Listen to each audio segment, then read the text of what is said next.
Hey folks, welcome back to another review with yours truly, Sam Healey. Today I'd like to take a look at this bad boy right here, Specter Ops. And this is a really neat deduction game that can handle anywhere from 2 to 5 players. Basically, one person is taking the role of a special agent being sent in to disrupt some chaos in a company's warehouse or something to that effect, a compound of some kind. And there are hunters that are sent as kind of like security dogs to try to keep that special agent from accomplishing those mission objectives. And it is a deduction game where the hunters are trying to find the agent while the agent is stealthily and secretly moving around the compound trying to accomplish those mission objectives. Let's take a look at it. We'll see what you think.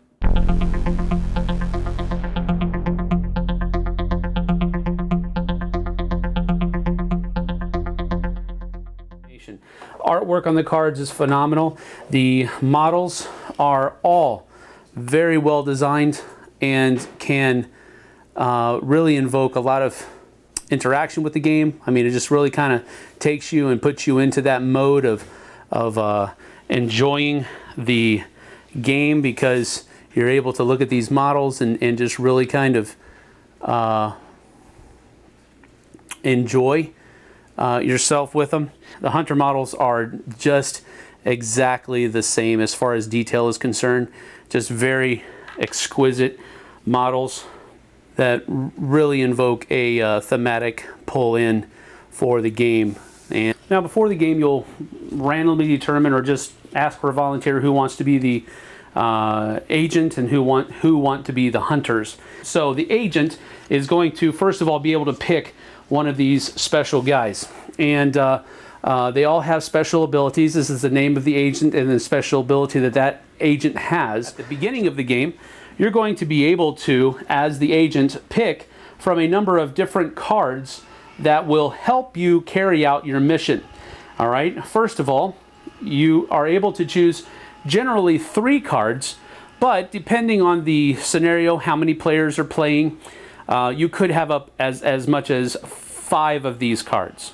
And then the hunters will be able to pick one of these guys. In a 2-player game, one person will take 2, whatever 2 they want it to be. In a 4-player game, I'm sorry, a 3-player game, the hunters each will take 1. In a 4-player game, there will be 3 hunters. And then in a 5-player game, there will be 5 hunters, but one of them will be a traitor secretly helping out the agent. So there's a number of different things. The makeup of the card is very similar to the agent's. You have the name, and then you also have their special abilities, and these can be triggered at any time throughout their turn. They don't take an action to do that, but they do trigger at certain specific times, so you do have to pay attention. The agent is going to want to come in and take care of 3 of 4, at least 3 of 4 different objectives that are on the board. One objective will be in this area right here. Another objective will be in this area right here. A 3rd objective will be here. And a 4th objective will be somewhere in this area right here. The agent will enter on N1, which is right there, and everybody knows that. They know when it's going to enter, but all of the movement that the agent does is done secretly on this pad of paper behind a makeshift shield. Movement is marked by circling and then drawing lines to the next one, circling and then drawing lines, and so forth and so on. And then wherever you end your movement on turn 1, you would make a note of the square or space that you're in. So the agent is trying to secretively and stealthily move around this compound. And in order to accomplish an objective, let's say that the objective is right here, he would need to be in one of the adjacent spaces of that objective at the beginning of his turn. Then at the beginning of his turn, he can complete that objective, placing a token on it, and then make his movement away. So as the agent, you're all about sneaking around, not wanting to make contact with the hunters, not wanting them to really see you, so they can't attack you, so they can't do any of that kind of stuff, and accomplish those missions from on the board. Now, at the beginning of the game, you're going to be taking this pad and determining where those mission objectives are going to be. So, for example, in Area 1 here, you're going to roll a die, and whatever face of that die shows up, that place gets circled on your map so that you know where it is. And then depending on the number of players in the game, you might actually put a token on the board. Lower number of players, you would put a token on the board showing them also where your objective is. So it makes it a little bit more balanced. So you would roll a die for Area 1, roll a die for Area 2, roll a die for Area 3, and then do the same thing for Area 4 as well. And once you have those set up and everybody has their hunters chosen and all that good stuff, you're able to begin the game.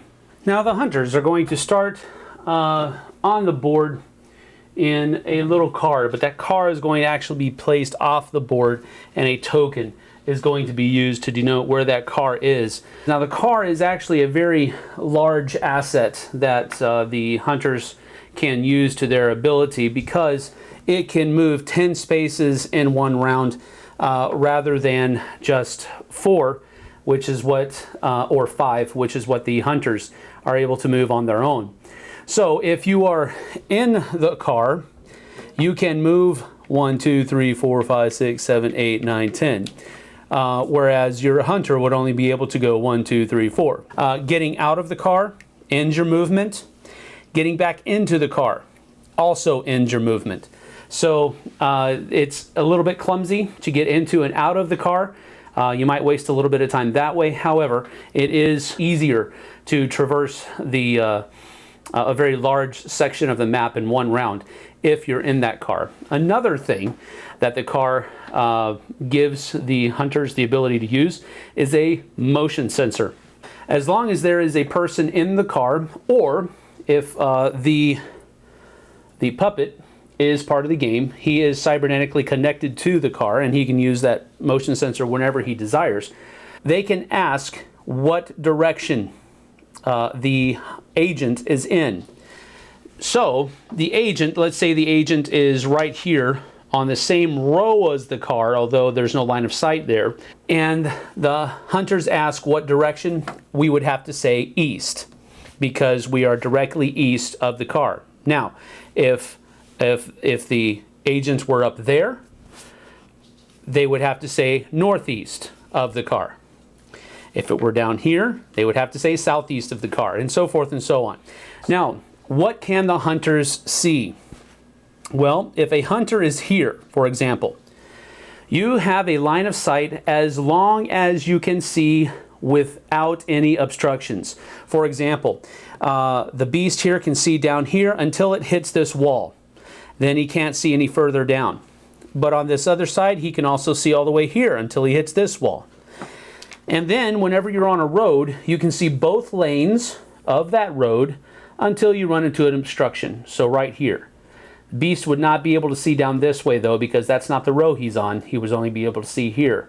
All right. If he was here, he would be able to see the entire road this way, both columns, and all the way down this way.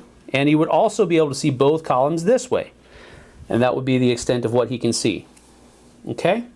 So it is orthogonal line of sight for the hunters. Now, if the agent ends his movement in the line of sight, so let's say that this is as far as Cobra could have gotten, he has to put his model there because Beast can see him. All right, but let's say he was able to move here. He doesn't have to put his model on the board, but he would have to put a token there that shows the last spot that Beast saw him in. Now, if the hunter sees the agent, they are now able to attack the agent. And they can attack the agent a number by rolling a die and getting the number of spaces that he is away. For example, right now, Beast is 1, 2, 3, 4, 5, 6, 7, 8 spaces away. Well, you can't roll an 8 on a 6-sided die, but if you roll and get a 6, You get to keep that 6 and then roll another die on top of it. And as long as you keep doing that, okay, so that's 6, 6, 12, that's 15. I could actually attack the agent from 15 spaces away with that roll if I could. Now that's highly unlikely most of the time. So you want to be less than 6 spaces away in order to attack. So you move 1, 2, 3, 4, 5. Now 1, 2, 3. Okay. So he rolls a 3 or higher, Cobra has to take a hit. Okay? Now, Cobra has a special ability that, let's say that he is here and Beast ends his movement where Cobra is. Cobra can automatically stun Beast and then move away before Beast has a chance to attack him. If a hunter is stunned, a small token that looks like that is added to the character sheet of Beast, in this case Beast, and on Beast's next turn he would not be able to attack and he could only move 2 spots.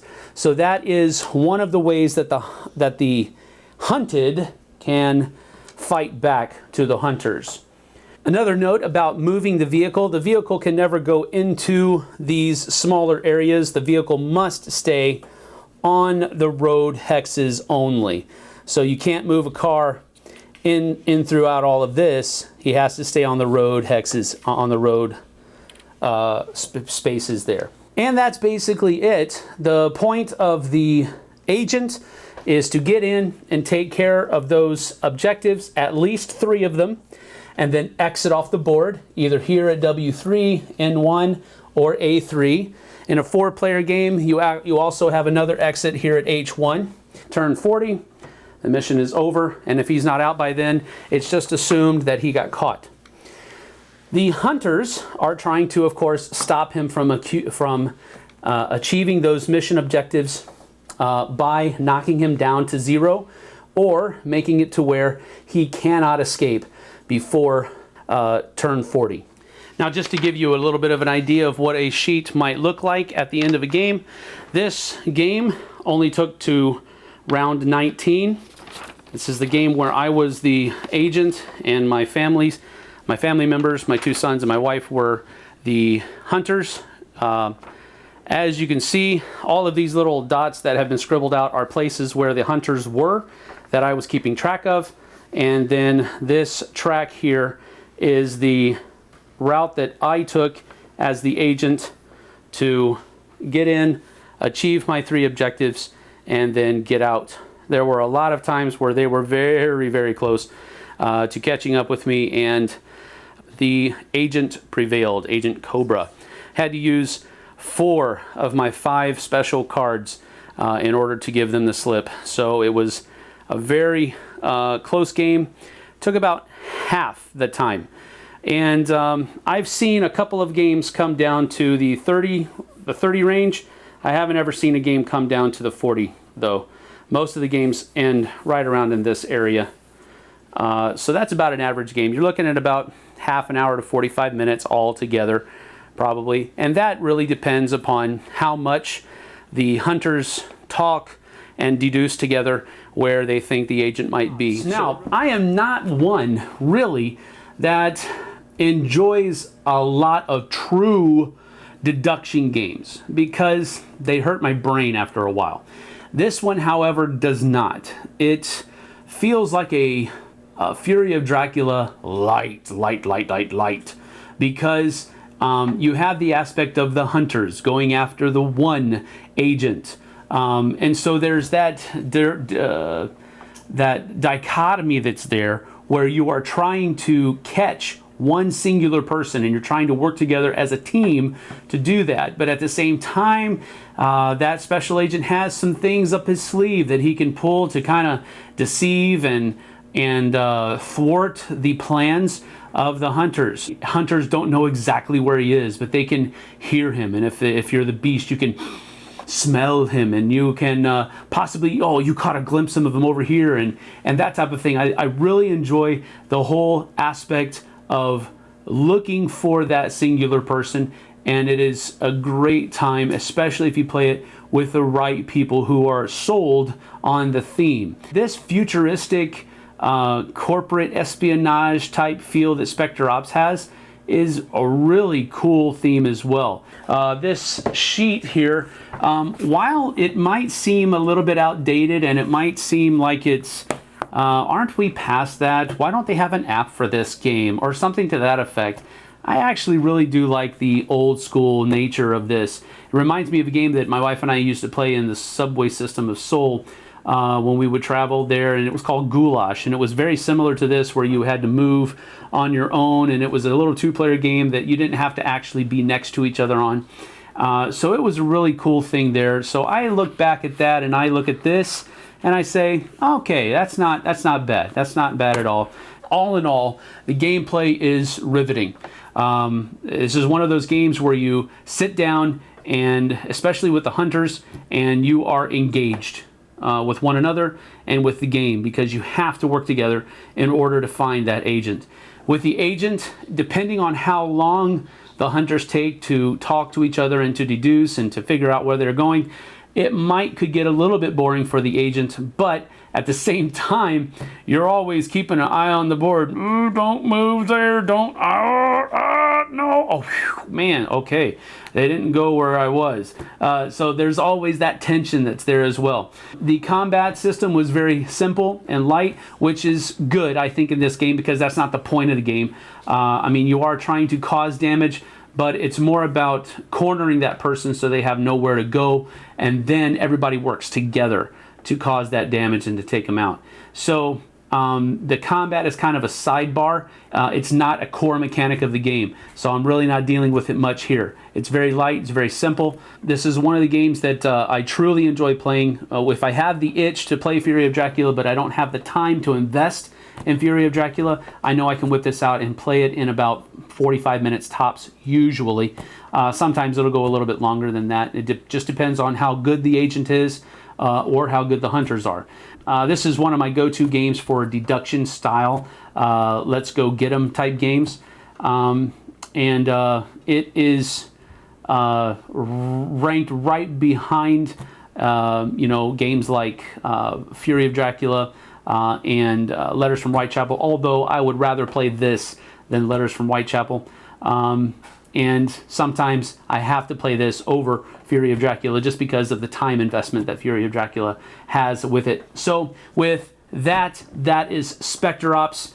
As always, people, try before you buy. See you on the flip side, folks. Thanks so much for watching the Dice Tower videos. Find more great videos and reviews, as well as our top-rated audio podcast at Dicetower.com. You can also find other great shows at Dicetowernetwork.com. I'm Eric Summerer, and you've been watching The Dice Tower. The Dice Tower is sponsored by Cool Stuff Inc., where you can find great games for great prices. Cool stuff in stock.